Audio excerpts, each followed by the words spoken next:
Welcome, indie game developers, to the Indie Game Lunch Hour, the best dang indie dev podcast on the planet. Today we're being joined by Jacob Kuchinsky, developer at Banana Peel Studios, to talk about always backing up your game.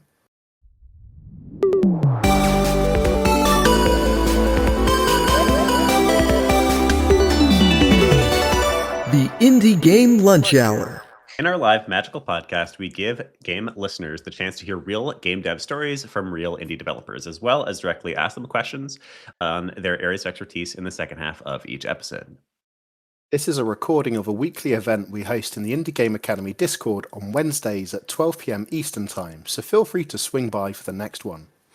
We're your hosts, Willem Delventhal, headmaster at the Indie Game Academy, and the Wizard of Games. And I'm Tim Wood, founder of Rightfinder Headhunting and the Knight of Games Recruitment. And joining us today is Jacob. Wow, hello, Jacob. Welcome to the show. Jacob is a 14-year-old game developer, which was the primary pitch that we got over email. And we decided, hey, kind of a fascinating conversation in and of itself. So I will ask everybody in the audience, let's keep it PG-13 and be kosher today. But this is our final episode of the year, so we thought it would be a wonderful one to go back in time together to some of our first game development through the eyes of Jacob and get his perspective on what it's like making games at 14. So Jacob, welcome to the show. Thank you for being here. Thank you for helping us close out the year together. What are you having for lunch here today? Well, I'm in Texas right now, so it's around 11, so I haven't quite eaten lunch yet, but I did have fresh bread for breakfast. Nice. Okay. Just bread? Nothing on it? Nothing on it. No. Okay. What kind of bread? Some challah bread. Okay, interesting.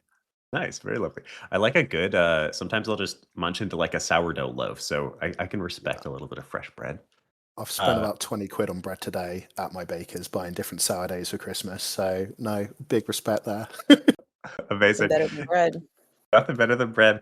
Well, Jacob, we found it kind of interesting. We actually had a little internal chat about whether or not to bring you on the show, primarily just because of your age. It's always, a little bit iffy to bring somebody on who's under 18. But we decided that it was sort of interesting to talk with somebody who's just getting started and is so young making games at this time. I've said on the show before that I got my start in games quite young as well. And really the whole reason I wanted doing it professionally is I sort of accidentally sold a game to one of the old Flash gaming websites when I was 15. And that was the moment that I realized there was actually money to be made in this space. And I've been pursuing it ever since. So as always, we love to start the show with the origin story. So Jacob, tell us about your game dev career and how you got started. Yeah, so this is gonna sound super cliche, but I've always loved creating games. I don't remember if it was first or second grade, but it was one of like the very early grade school grades where I found Scratch. It's like the block coding game making website, and I made like a little Pong type game, and I showed it to like all my friends in the grade, and they were like, "Wow, this is super cool!" And a couple of them played it, and I saw their smiles on their faces, and I was like, "Wow, that felt like really good just to see someone like smiling at something that I created." So I kept going through, played a lot for a couple of years with block coding, and then I eventually kind of outgrew that, and I learned Python as my first language. I watched like a large video tutorial. I binged the entire thing, and then I just started like making stuff. And eventually, there's a Python package slash library named Pygame. So that is how you make like UI games with Python. So I played around with that, and that's actually where Constellar started. It wasn't originally named that, but I started making that game in Pygame. Now, if you know more than I did about Pygame, you would know that Pygame is not actually the best thing to make full-fledged games in. The problem with Pygame is just not very efficient. And also, there's no UI. It's all text coding. So, forget dragging stuff across the screen and knowing exactly where stuff's going to end up. You're just like, yeah, I'll put that at like 100x, something like that. Anyway, eventually I figured out, all right, this isn't working. So I went around and I tested like almost every single game engine there is. I went super far down the rabbit hole. I checked out game engines like Defold. I don't know if you've ever heard of that one. Mm-mm. Um, but and I went back up and I was like, all right, I've tested out all of these. Which one I like? And I'm like, I really like Godot. This was a couple years ago. Unity was in all that drama with the 2.5% cut. Yep. So it's like Unity, there's so much drama around it. I'm not sure if I want to do that one. Unreal seemed like really hard. But Godot, GD script, which is the proprietary language, it was very similar to Python. So I didn't really have to learn much for the coding. So I watched another huge video tutorial like I did with Python.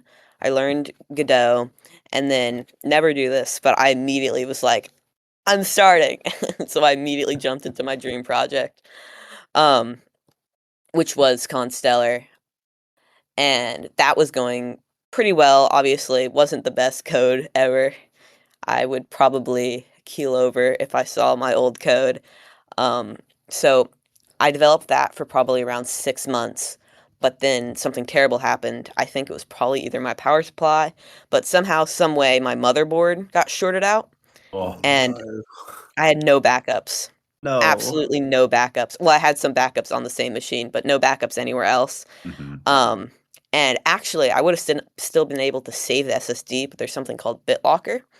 Mm. And somehow, when the motherboard got shorted out, BitLocker activated, which is basically making sure that like people who steal your actual hardware can't break into your data. Hmm. And I didn't have a BitLocker password, so it was there. Like it was literally on the drive that I could Tempting access, you. but it was all encrypted. Like it was like a Windows encrypted it, and I couldn't unencrypt it. Wow. So eventually I just had to bite the bullet and wipe the drive and start over with a new computer. Now, of course, I've backed it up in more places than I could like ever tell you about. There's so many places I have it backed up. But yeah, that's generally the overview of my origin. Wow. Are you using Git yet? Do you have source control? You know, I have I do have it on Git, Okay, good. but not very well. I need to figure out I know how to use Git Mhm. because I was doing some simultaneously some stuff in AI world, so I know how to use Git, but I don't have it like fully set up. Like it doesn't back up very often, Mhm. so I gotta like figure that. Yeah, that is that's what I would give you as a piece of advice that virtually every game dev team uses some form of source control, and that's your primary backup. And as long as you have a repository set up and you're pushing to it regularly, you'll never lose your work. So that's maybe your takeaway lesson. But I love that as a story. It's fascinating to look back at somebody who's just getting started, and it's kind of amazing actually how you're already saying things like, oh yeah, back when Unity was pulling that fast one on us 2 years ago at 15 years old. It's pretty remarkable, actually. Yeah, Thanks. the way you carry yourself, I'm like this. I deal primarily with recruitment and finding developers jobs, and I'm just like, yeah, I'm pretty sure you could ace most interviews I'd put you in. So that's great. I know I really feel your pain about your motherboard shorting out and losing access to that data. I write in my spare time, and I now store everything on an external hard drive, memory stick, in the cloud, and emailing it to myself just so I've got those backups in place. But what does your own kind of backup system look like now? Because I think when you've learned through pain as you have, I feel like you might have a bit of a belt and braces approach. Yeah, so I have it on pretty much every device I own. I have it on my laptop, I have it on my school laptop, I have it obviously on my home computer. I have it in G Drive, I have it in OneDrive, I have it in GitHub. Um, let's see, are there anyone else? I feel like there is more, but I don't remember. Have it I in a mean, couple of So places. I think if you've got some it quite covered. if somehow something happened, I've got versions going back so far. I could basically back up to like anything I've ever done. It is pretty interesting. So I find the concept of doing a backup is of course important. I still remember there was an escape room game that I was working on that was like the most ambitious project that I had made at that time period. This was in Flash, and it had this whole sci-fi universe that I had created behind it with like cool space marine type characters, and you had to break out and don your armor, and my computer wound up crashing and I lost it and I had no backups and I never worked on it again, and I still think about it today. I can still picture the cool stuff I had been building in it. It was the first time I made a first person shooter in Flash. It was very cool. So I feel your pain, and it's a lesson that I think everybody goes through at least one time. Um, the concept of backing up your games is of course very important, but what I'm actually most like interested about in this conversation is that we get the privilege. Thank you for being here and talking to us, to talk with somebody who is right here at the beginning of their journey in today's day and age in game development.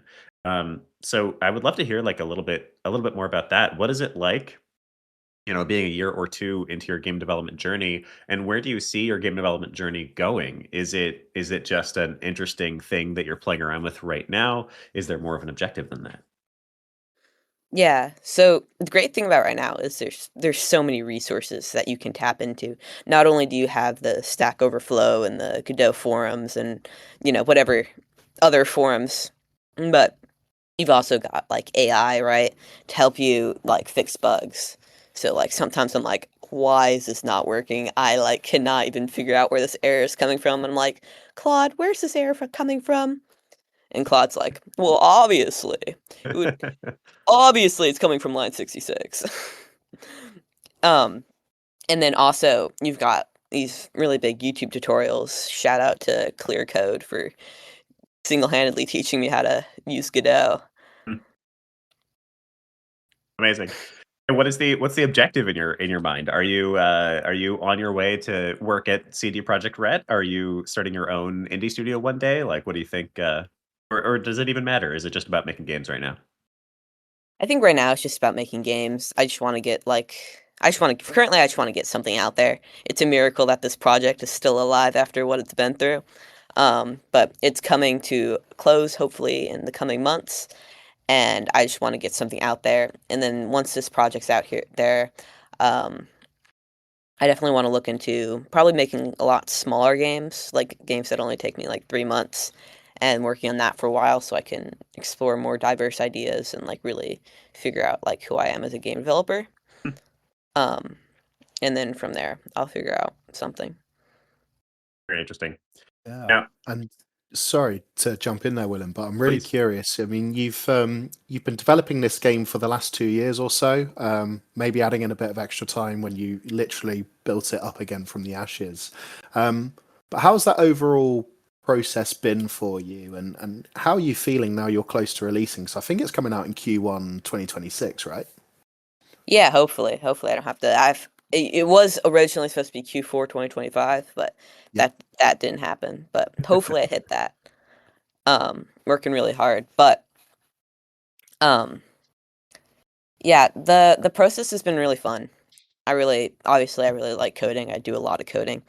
But um also definitely not the best idea to go into a huge project like this. It's the amount of time I've spent refactoring stuff like in my old code or like, wow, I really wish I had made this modular. Why do I have the same code pasted 6 times? This all could have been a function, but now it's just so big and so many intertwined things that like I can't make it a function anymore, and I've just got to like hope and pray that I can get through this and just make better decisions next time. Yeah. It's sort of interesting though. I will often we just wrapped up a level two cohort, which is our tech intro program. It's to teach people how to use Unity and C Sharp. Wesley is actually in the classroom. Hi Wesley, shout out. The and one of the things that I will often say when people are just getting started is that the right way to do it is the way you can make it work. And I think that that's really true. Refactoring is valuable. Learning a little bit more advanced techniques or efficient techniques is valuable. But I think like at the beginning, like just get the damn thing to work. So in my mind, what you're doing is perfect. You're just playing around, and you are. I think it's actually really commendable that you played with a bunch of different game engines as well before you actually jump to anything specific. It's not really contentious. I feel like Godot is generally very well loved, but I feel like we could maybe start a fight if we decided to pick sides. So in your why is Godot the best? Why not Unreal or Unity or some of the other options? Well, if I'm being honest, Obviously, Godot's has all the things with, like, the open source and stuff that people Mhm. cite a lot, but for me specifically, it was just the easiest option. I'd gone through all these game engines, and I was like, "I don't really like one more than the other." Like, one isn't, like, exactly like, "Wow, this one's like," I really love the people who are in charge of this one. But, Godot has GDScript. I already knew Python pretty well, Mhm. um, and there was really good, like, tutorials online about it. I found that tutorial for Godot to teach me, and I was like, I really like this tutorial. I really like Python. I really like GDScript as pretty similar to Python. So I was like, I'll just go with Godot. And then I kind of found out about the pluses. I really like the node system. Um, Nice. Okay, I have an interesting one. Um, so when beginners talk to people at the end of their career, one of their favorite questions is, what would you tell me, like, if you started over, if you went back in time, what could you tell me? Like, what would you have wanted to know when you first started, so many years ago? So I would like you to do the reverse of that.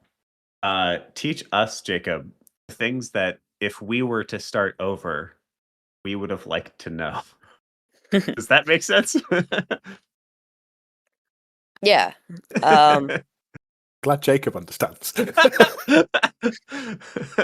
Put yourself in the position of a at the end of your career here at the beginning of your career. if I was really wise, I think Another wizard, I see. I think I would just tell you to really, really experiment with different things, really learn a lot, do a lot of research before you do something. Research like player progression, stuff that normally people wouldn't think about. Just like, I don't know, spend 30 minutes every day before you start coding, researching what you're about to be doing before you do it. Um, and that'll really benefit you in the long run because even though you're spending time now, you won't have to spend time refactoring or completely like changing something fundamental in your game down the road. Okay, nice. I like that. Yeah. Yeah, there's a wealth of different things to learn. Do you feel like you've hit the Dunning-Kruger moment yet, Jacob? Are you like, "Oh my god, I don't know anything yet?" Yeah, Or do you I'm feel right at pretty the bottom of confident? the pit. Okay, I'm sweet, like, yeah. "Oh, no, like, there's so much I don't know." Yeah. I feel like I hit Hopefully that around. hopefully I'm on the up, though. Yeah, I would say you are at this point in time at 14 years old. I feel like I hit that pit at, like, year 2 or 3. I was so confident at first because to me it was all it felt so easy, and then at some point I went, "Oh, wow. Yeah, I don't know anything." And I feel like I still feel like that, so we'll see. You tell me if you get out of that pit at some point. We'll see. I think we're all living in the pit right now, and that's okay. The only way's up then. It's nice Yeah, I think down the here. mountain's infinitely high. Yeah, Yeah. it's warm down here. We've got lots of friends. And Jacob, obviously you got the launch of Constellar coming up, but you also mentioned you're looking at other projects that you could maybe complete in sort of a 3-month time frame. So I'd love to know a little bit about just how you generally structure your project time, because I mean, making a game start to finish within 2 years is still pretty good in itself, especially with a rebuild in there. So like, how does your own kind of pipeline work, and how often are you backing up as well? And how do you back up since you have it in 15 different locations? What does that process look like? Yeah, probably should have researched 30 minutes before I made my whole backup system. It's kind of a mess. But, yeah, you back up to one machine, and you download that from another machine, which automatically backs up to a different cloud. Um, so hopefully, if it did go down right now, I know that there's tons of versions, but hopefully there's a version that's at least a couple days close. Should Okay. be. So do you have like is there Last like time a I checked. checklist? It's like a pre-flight check where you're like, okay, I gotta put it on this machine and then this machine, or is it a little bit more informal than that? I think it's probably a little more informal. I really gotta make it more formal, though. Should've learned my lesson, but we'll see. All right, I've got one for you then. Tell us about like the hairiest. You keep mentioning refactoring and learning rapidly. I can remember that phase, and it was a lot of fun. I feel like Tim, you probably have had some of this yourself, since a lot of the more technical side you're doing for the first time in the past couple of years. Yeah. Um, I definitely I remember those moments of being like, "Man, I wrote this 3 months ago, and I already know that this is the dumbest way ever to do this thing." Do you have any examples of exactly that, of hairy refactorization that you've done in the past couple of months? Oh, I've got some terrible things I did. Tell So us. Spill the juice. for Okay, my yeah. tutorial, right? I had like 100 lines. If statement, if statement, if statement, and Yeah. this is still pretty prevalent. So many if statements. Not Yes. nothing was in arrays. No dictionaries. What's a dictionary? It's just all if statements. If iteration 19. Change text to this. Mhm. I looked at that. I was like, I can't even change anything. So I went in and I completely just deleted everything except the text. Put that into a dictionary, made an actual system for it. I still have a really bad upgrade checking system that I am just hoping I never have to refactor because it's just like it's like four nested if statements. Beautiful. I remember a good number of those myself. I had one. I like to tell the story because I just always thought it was such a funny bug. I had one that was a bunch of nested if statements. One of my earlier games that I still look back on fondly. We actually remade it with a bunch of students pretty recently. It was a demake of Animal Crossing. So we basically made like an 8-bit era version of what Animal Crossing might look like during that version, during that era. And it was a ton of fun. I loved making it, but it was when I was very early in my own coding career, so a lot of it was super janky. And I had behavioral decisions being made for characters in this town with just a giant nested if statement like tree, I guess. And this was not just, it wasn't even like, I didn't have it split by classes either. So it was like each individual town person had their own giant tree of if statements and how they would behave. And it was so jank. It wound up creating a bug that I still don't really understand how it happened, but I managed to fix it in a different way. Where every time you went to a different acre, because it had the concept of acres from Animal Crossing, you'd walk to a different part of town. Every member, every town's person would have a duplicate, identical copy of them made, um, but somehow with a randomized feeling towards you. So you'd walk into town and go to the shop, and there'd be three Tom Nooks. One of them hates you, and one of them wants to marry you. And I still don't really understand how it was possible, but I wound up exporting and saving that build for all time because I thought it was so funny. So I those hairy moments are great learning opportunities and actually are kind of wonderful when you're first learning because they're almost mystical, like magical, because they're incomprehensible. And it's a lot of fun, I feel like. Yeah, Do you have any fun bugs that you've created? fun. Well, I had actually a pretty fun bug the other day.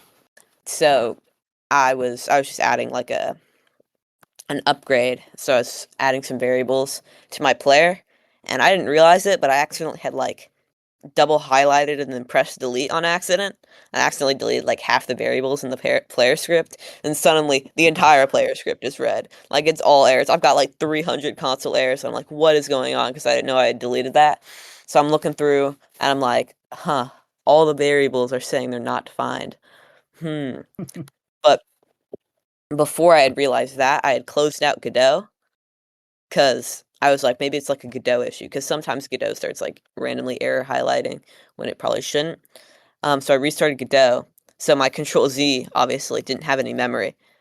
Um, but luckily, I had a very, very new player script with all the variables in my G drive. Your backup Um, worked. Your backup yeah, system was functional. my backup worked for that one. So I copied over those variables back in, and that fixed the problem. Wonderful. Okay. What are some of the so you as somebody who's just learning right now, you have a good perspective into how to learn and how to get started in game development. What are some of your own recommendations for those who are starting to learn to make games? We get a lot of people in this community who are who already work on games in some capacity. So like maybe a writer who does writing, hi Tim, for video games, but now wants to learn how to, let's say, use Godot and use some of those tech tools a little bit more heavily.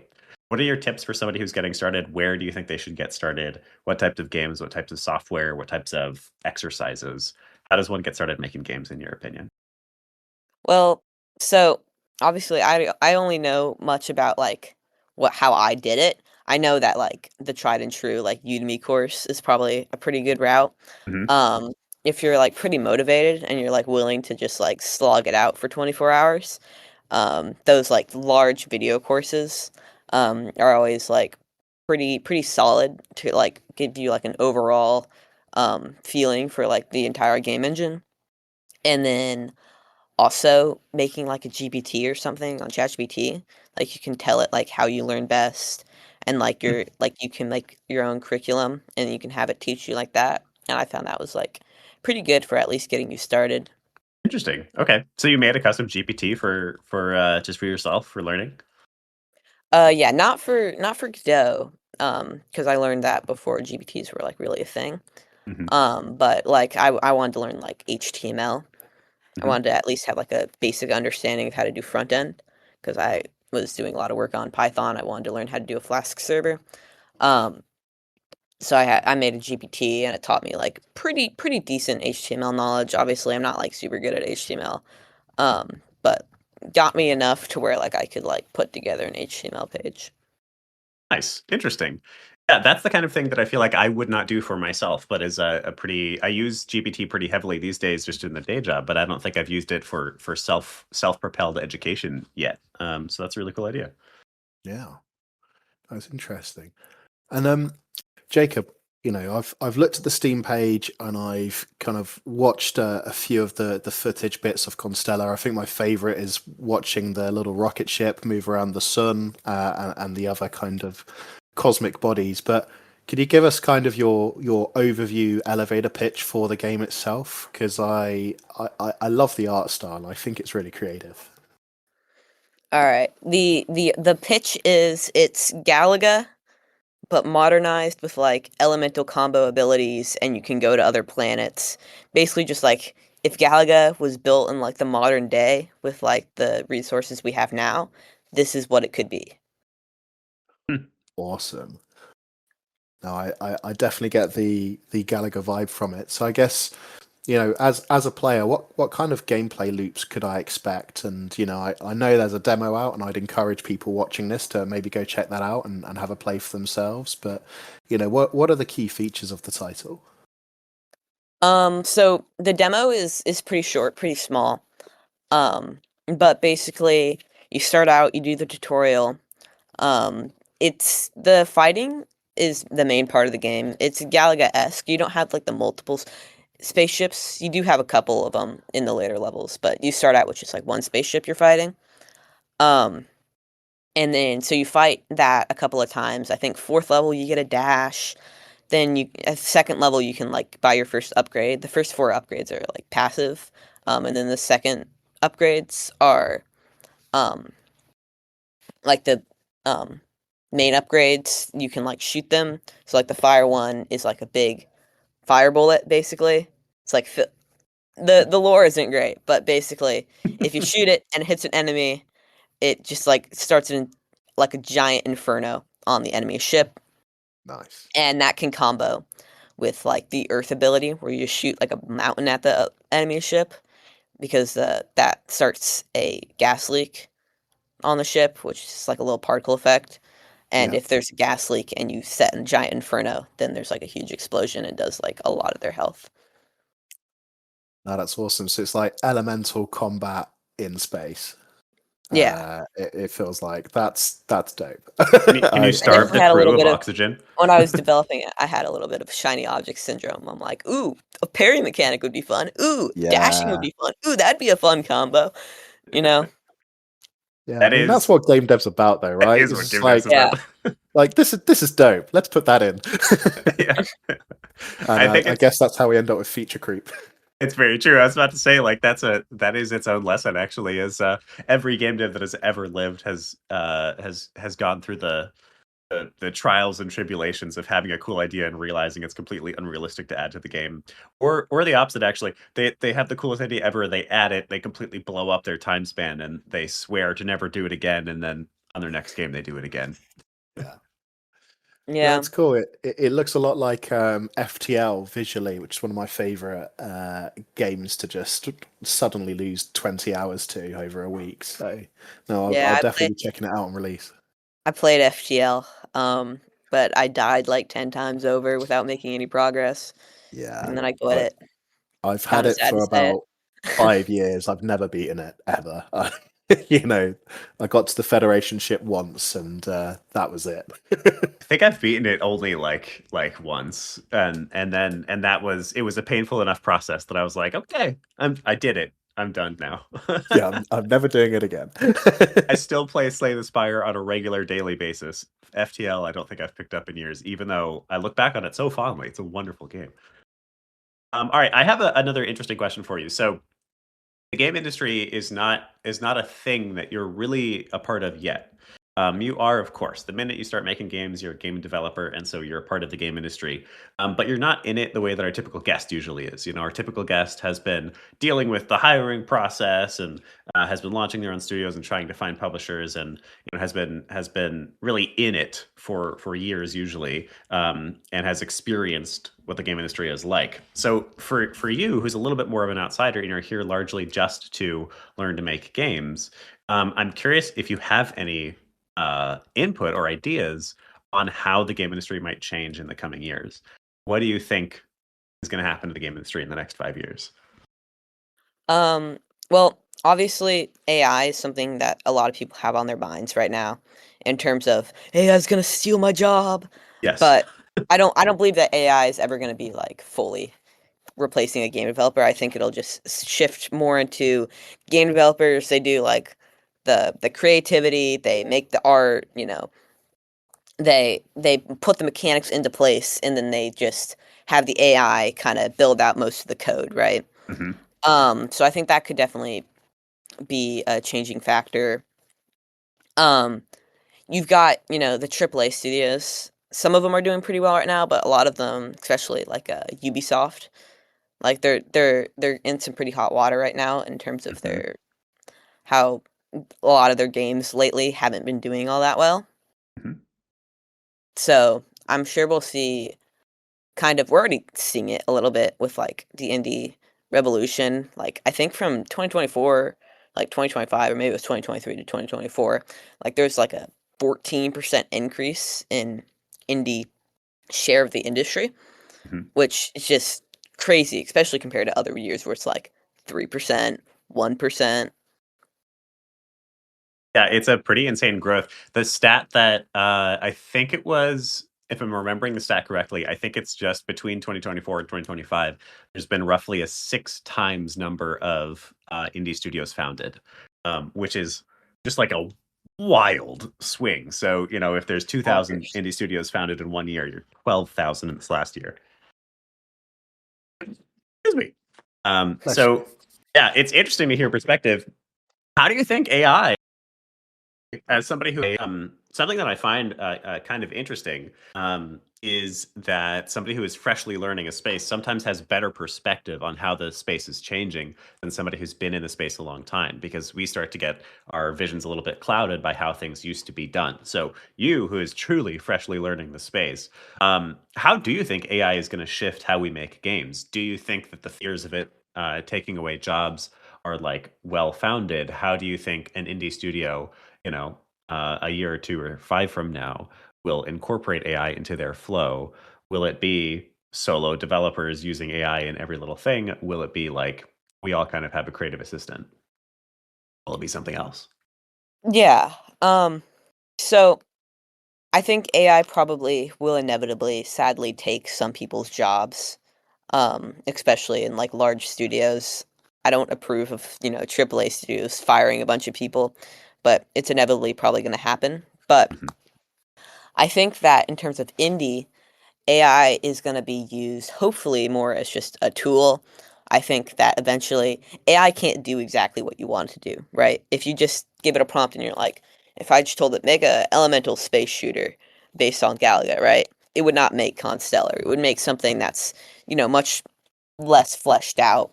So to make AI really work for you, you have to still you got to make the plans, you got to give it like a code structure still. You still have to do something like that, at least currently.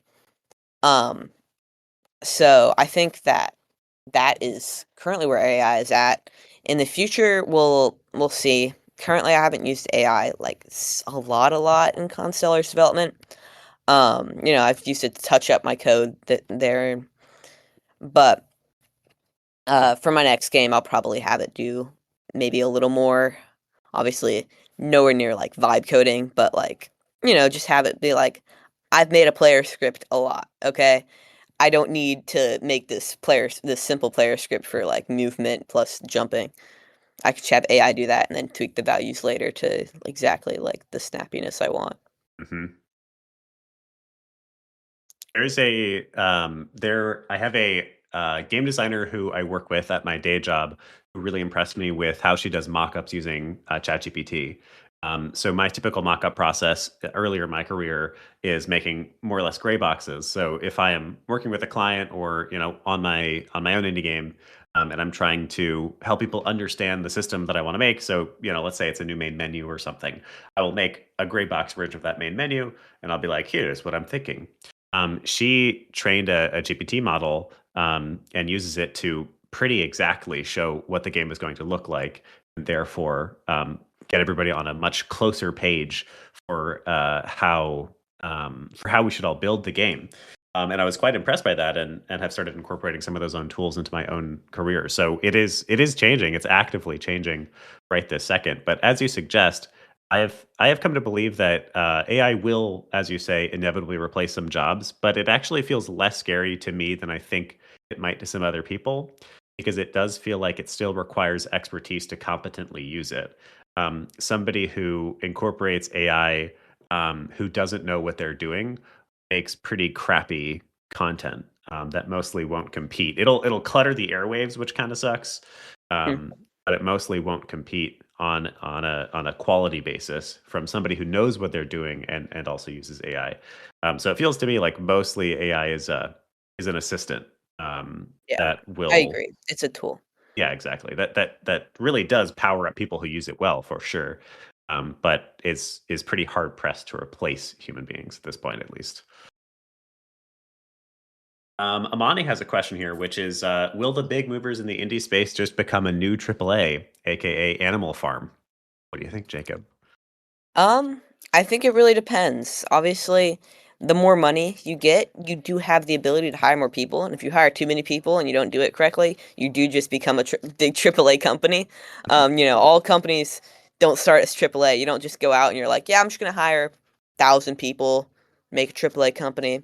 They all start as smaller companies, but I think if you do it correctly and instead of hiring more people, maybe you just put that money into hiring maybe freelancers, or maybe you put that money into just the overall budget, raise the um raise the oh my god, I'm forgetting the word. The salaries. Hmm. Raise the salaries of your developers, stuff like that the money can be used well without making yourself a AAA company. That's a piece of advice I feel like I can give everybody. Grow slow. I fell prey to this myself recently. It's tempting to hire on a lot of people and think that that's how you scale. A good mentor of mine at some point said, hire one person at a time, and don't hire another until that person is truly like a part of the team and is functioning well on their own. That can feel restrictive as somebody who has uh, launched companies, but it is. I really fully believe it now. It's not worth hiring a bunch of people and then sort of losing your way and spending a bunch of time trying to train too many people all at once and having three of them not have stuff to do. Grow slow, everybody. Yeah, Indies for the win. IMO. it's one of the biggest red flags I see in companies where they're like, "Hey Tim, we've just launched and we want to hire 25 people," and I'm like, "Okay, what's your organizational structure? Do you have HR in place and all these other things?" Like, "Oh no, we're figuring it We'll out figure as it we go," out. and I'm just like, respectfully, best of luck, but I will not be part of this. Oh, um, I think it might be activity time, Willem. I don't know what you think, Okay. unless we've got some more questions in other spheres of social media that you're plugged into. No, we don't now, so we could do an activity. That sounds good. Yeah, so Jacob, I know you've prepared a little task for people to do here today for some extra credit. So would you be able to walk us through that, please? Yeah, so this is kind of about the learning process. So I wanted the task to be kind of adjacent to that at least. So the task is just go to your game engine of choice and find the most random kind of thing you can. For Godot, it would be nodes. I think for Unity, it's game objects. Just the most random object you can, you know, a 3D nav mesh. Like what even is that? Um, that might not be the best. That is actually like a real thing. I don't know. Just something really random. Find it and put it in chat. Okay. Perfect. So just go look for a new feature and that's it? Something that may Yeah, not know just about? look for something that you've never found before or used before. There's like 150 in Godot, so I could never use all of them. I have I'm a Unity boy, but mostly only because of circumstance. I happened to one of my first game industry jobs happened to be an early adopter of Unity, and so I've just used it for forever now. So I'll throw up the API's list of components because that seems like a way to find some stuff. Let's see. Okay, here we go. Yeah. I've just opened Twine. That's what I work in. First one that comes to mind. So this is from a while ago now, but I always thought it was a fun use case. So do you know what a fixed joint is, Jacob, in Unity? I'm sure there's something equivalent in Godot. Like for like bone meshes. I'm not bone Or meshes, a like bone or a stuff like that. distance joint. There's a distance joint component. I don't really know. Okay, it's basically basically what it does is it hooks up in an invisible bone, as you said, from one point to another, so you can tell it where those points can be. And the interesting use case is you can have it hook up that invisible bone between multiple game objects. So that wound up being a solution to making a grapple hook in a class I taught some years ago now, and is still actually how I do that in Unity. So the way Nice. that our grapple hook system is working is it hooks an invisible bone between the player and the platform that you target, and then detaches that again once you let go. Cool. So that was always a fun one, the distance joint. That's really I just cool. did it for myself. I found something I've never seen before. Remote transform 2D. Ooh, It it puts its own um it puts its own transform 2D, which is like its position, scale, rotation, onto another node in the same scene. ooh, that's nice. That could be useful. Laughing Umbra posts the Navigation Agent 3D. Ah, a classic one. Yes, that is a pre-created agent to navigate a 3D space. Wesley points out Unity's flare layer. I didn't know about this one. Apparently, a built-in lens flare component for cameras. Oh, Heck nice. yeah! You can do Jeweler. your own 2010 Hollywood homage with that. Nice. Just stick it everywhere. Yeah. So here's another fun fact for you. I don't know if you ran into this, Jacob. This I don't even know if this is actually the case anymore. You can tell me if it is the case. Does Unreal still automatically attach a lens flare when you start a new project? Um, Godot or Unreal? Unreal. I assumed you played with Unreal. I don't know if you did. Oh yeah, I played with Unreal. I don't think so. I played with it. Yeah. It was like a year and a half ago. Yeah, yeah. So it's been a bit, but I don't remember there being like a lens flare thing. Okay. Yeah, Unreal for the longest time would automatically attach a lens flare and I think like a bloom shader maybe or something so that every game looked more professional just straight up out of the box. And that's part of why Unreal still to this day has that reputation that it is higher visual fidelity than Unity is, which is genius. Unity Entities says Harry. They're trying to remake things into lightweight game objects. Gonna be something I want to look Cool. into further. Hi, Interesting. Wendy. Awesome. This is a pretty interesting little learning exercise. Tim, do you have one to call out yourself? So I've not been in Twine for a while, but I don't know how I've missed it, but there's just a part here where you can just put JavaScript in to run stuff automatically in web browser. So I might need to learn JavaScript and just coding in general. I actually really love JavaScript. That was one of my first coding languages. Yeah. There's a wheel collider in Unity. I didn't even know that. I guess I work in 2D more than 3D. Interesting.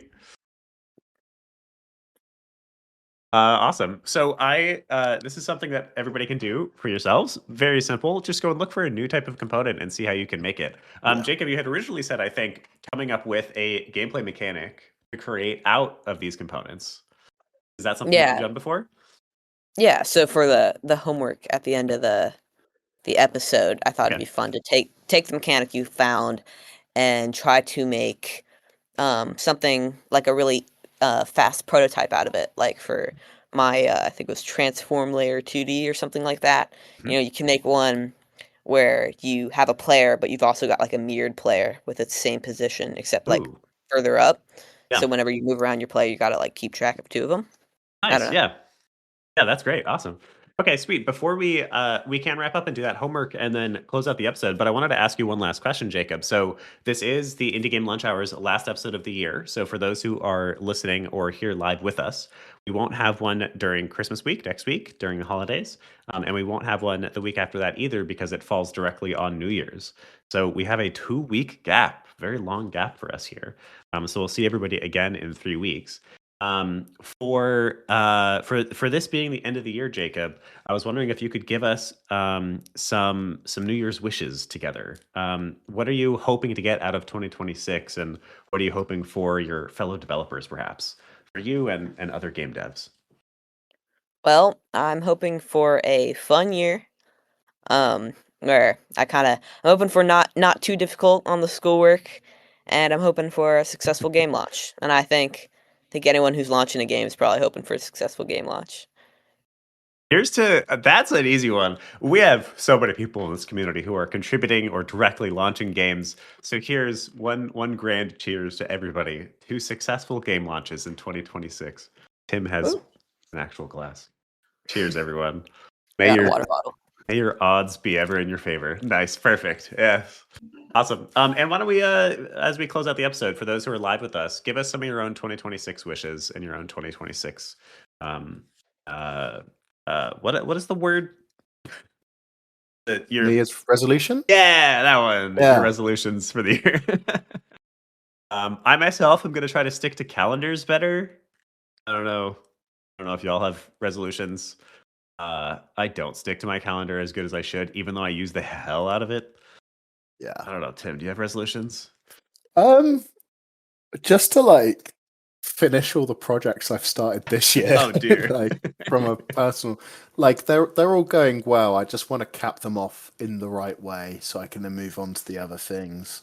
And the age old, keep going to the gym and try and make the right choice and all those sort of things. But Eat healthy I food. just Ugh.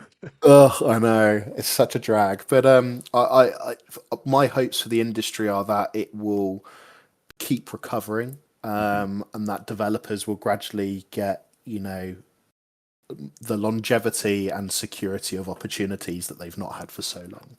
Yeah. Generally, if everyone's happier and healthier, that's a good thing. So I'm hoping that for everyone who wants it. I love that. That's great.